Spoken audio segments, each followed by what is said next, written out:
Marilah teman-teman kita melakukan doa sesuai agama masing-masing. Berdoa mulai. Doa selesai. Apa kabar semuanya? Baik. Alhamdulillah semuanya baik. Di sini Ibu mau absen dulu ya. Siapa yang tidak hadir?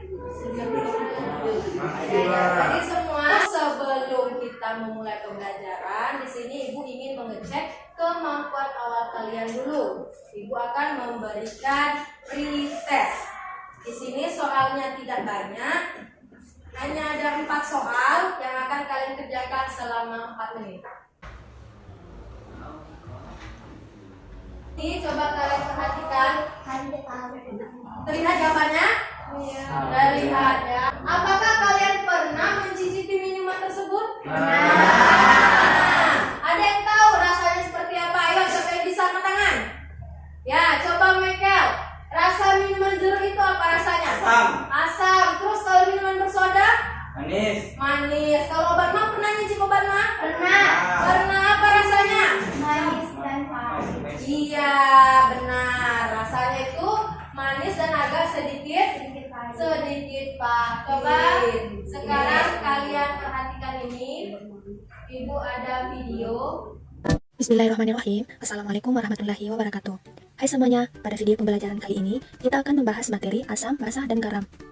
Pada dasarnya, larutan yang kita kenal dalam kehidupan sehari-hari dapat kita kelompokkan menjadi larutan yang bersifat asam, basa, atau garam. Nah, larutan seperti cuka, sirup, penghilang noda, sabun cuci, sabun mandi, soda kue, dan garam dapur adalah contoh larutan asam, basa, atau garam. Nah, yang pertama kita akan membahas asam.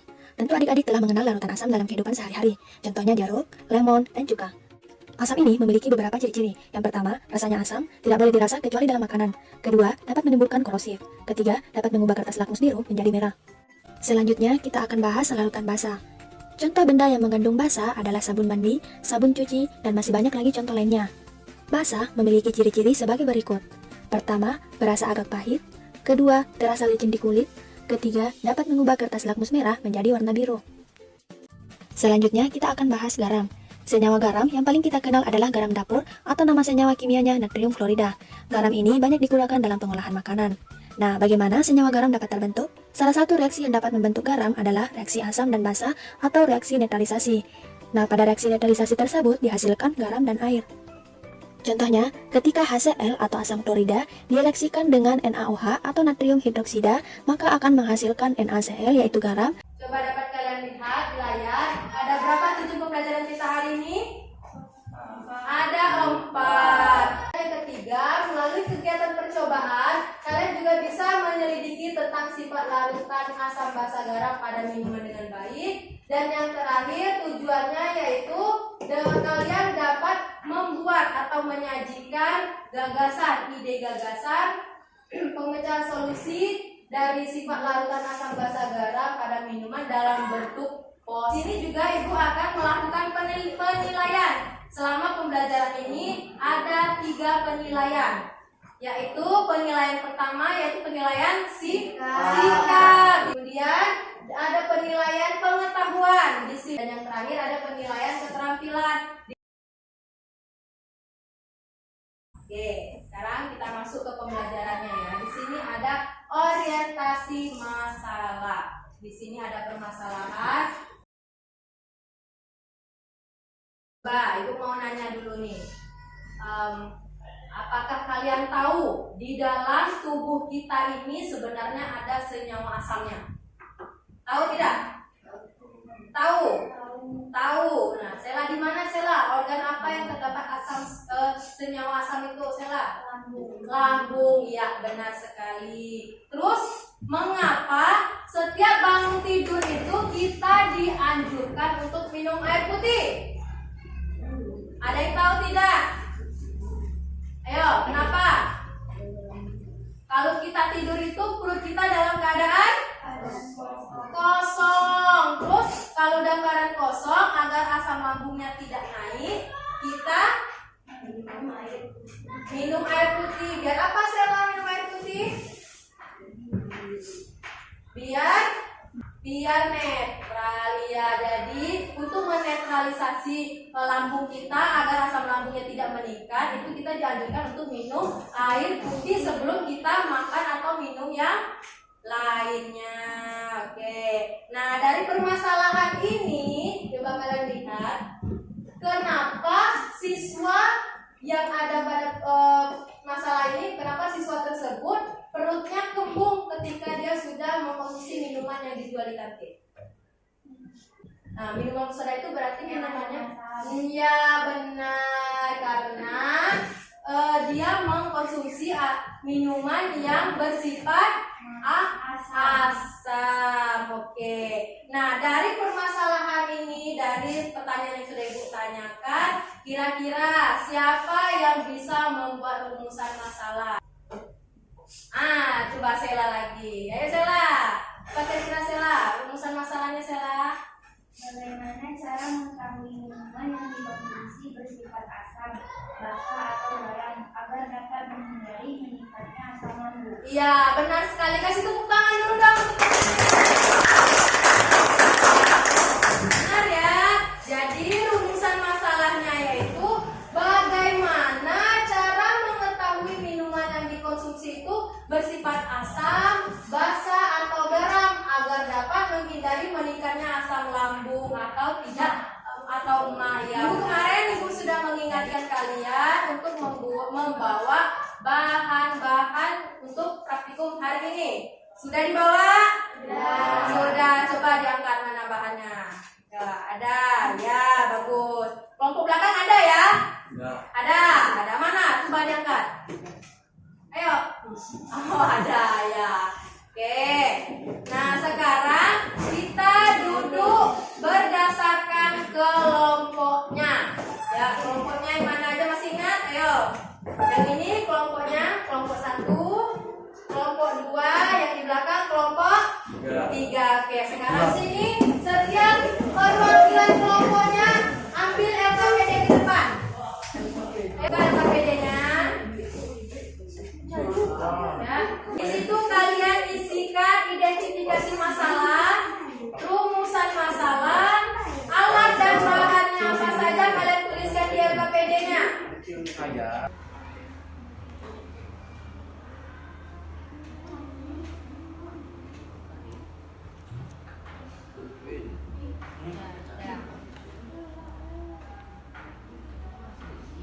Dan dilihat perubahan warna kertasnya ya.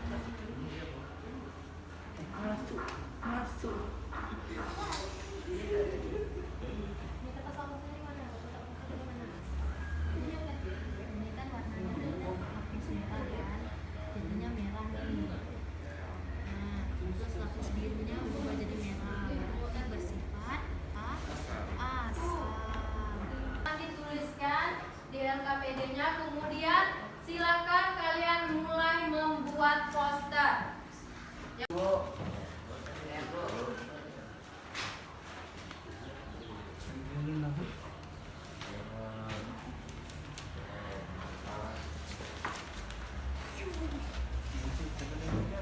Oke, sudah ya?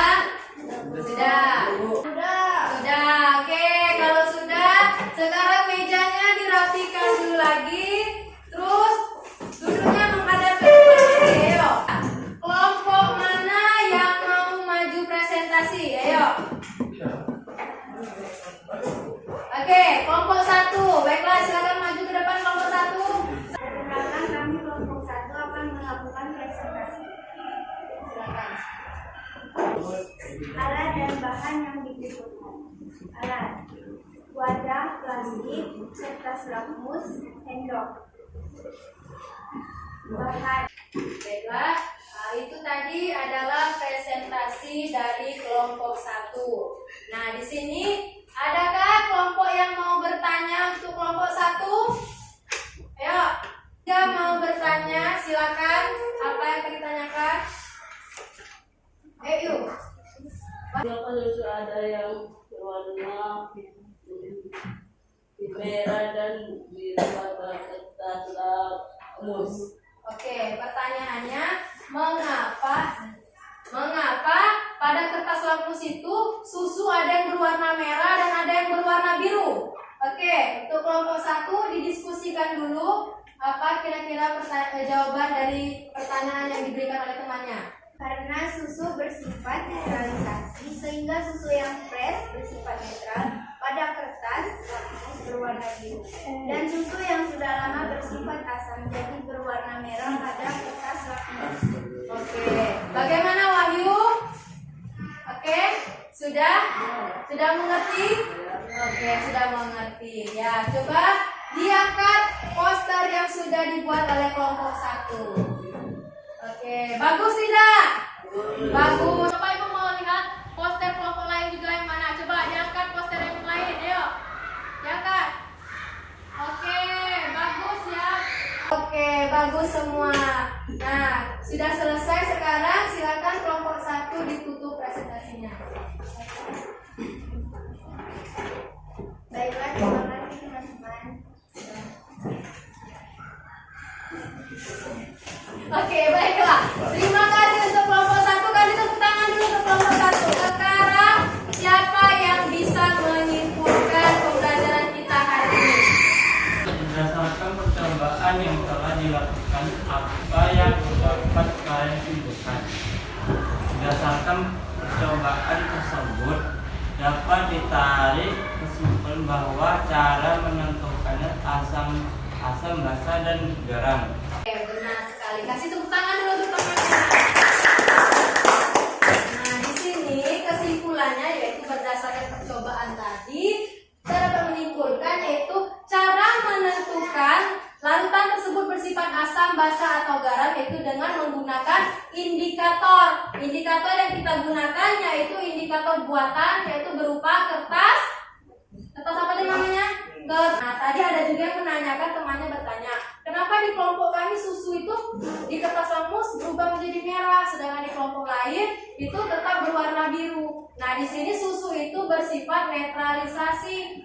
Nah, pH susu itu mulai dari 6,5 sampai 6,8. Nah, itu sudah mendekati netral. Nah, kebanyakan susu itu kalau masih fresh, itu susu itu bersifat netral atau bisa juga basah. Itulah kenapa pada kertas lakmus susu itu ada yang berwarna biru.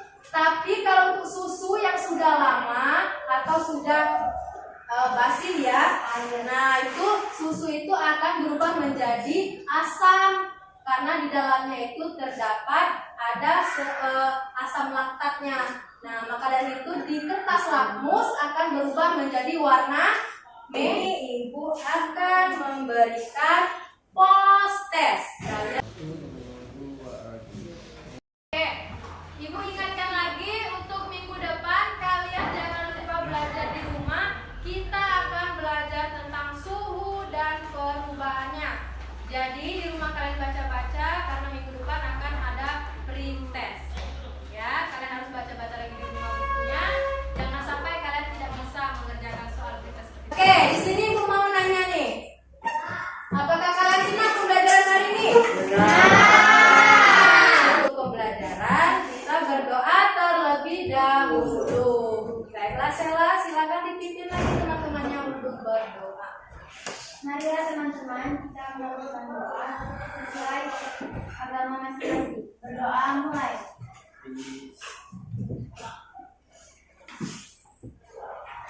Doa selesai. Oke, baiklah. Ibu akhiri pembelajaran pada hari ini. Terima kasih banyak. Assalamualaikum warahmatullahi wabarakatuh.